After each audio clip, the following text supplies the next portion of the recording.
হার দিয়ে শুরু হলো বাংলাদেশ অনূর্ধ্ব 23 ফুটবল দলের এশিয়ান কাপ বাছাই। স্বাগতিক ভিয়েতনামের কাছে 2-0 গোলে হেরেছে লাল সবুজ দল।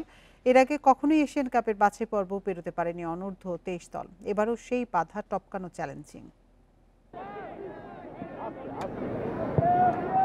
ভিয়েতট্রাই স্টেডিয়ামে সি গ্রুপের ম্যাচে বড় আশা নিয়ে নামে বাংলাদেশ অনূর্ধ্ব 23 দল। আগের 6 বারের চেষ্টায় কখনোই এশিয়ান কাপের বাছাই পর্ব পেরোতে পারেনি। ভিয়েতনামে সেই প্রথমের লক্ষ্যে নেমে স্বাগতিকদের বিপক্ষে শুরুটা এবারও ভালো হলো না।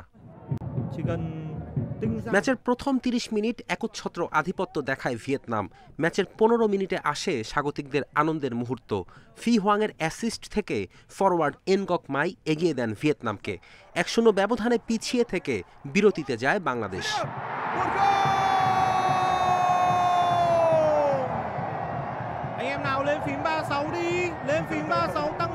বিরতির পর আক্রমণের ধার বাড়াতে আলামিন ও আকাশকে উঠিয়ে মিরাজুল ইসলাম ও পিয়াস নোভাকে মাঠে নামানো হয়, কিন্তু উল্টো একের পর এক আক্রমণ শানাতে থাকে ভিয়েতনাম। 82 মিনিটে চোখ জুড়ানো এক সেভ করেন বাংলাদেশের গোলকিপার শ্রাবণ।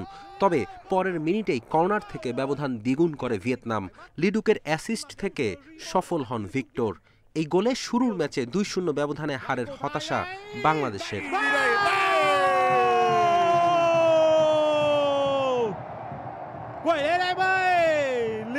শনিবার পরের ম্যাচে ইয়েমেনের মুখোমুখি হবে মোরসালিনরা। ফাহমিদুলকে আশা করি যে নেক্সট ম্যাচে আমরা পাবো। এটা টিমের জন্য একটা বাড়তি প্রেরণা থাকবে। পাশাপাশি আমাদের গোলকিপার শ্রাবণ কিন্তু আউটস্ট্যান্ডিং পারফরমেন্স করেছে, আপনারা জানেন। আমাদেরকে আমাদের প্ল্যানটাকে এক্সিকিউট করতে হবে। তো প্লেয়াররা বুঝতে পেরেছে যে আমরা আসলে আমাদের প্ল্যানটা এক্সিকিউট করতে পারিনি। ফেরদৌস ইসলাম, ইন্ডিপেন্ডেন্ট নিউজ।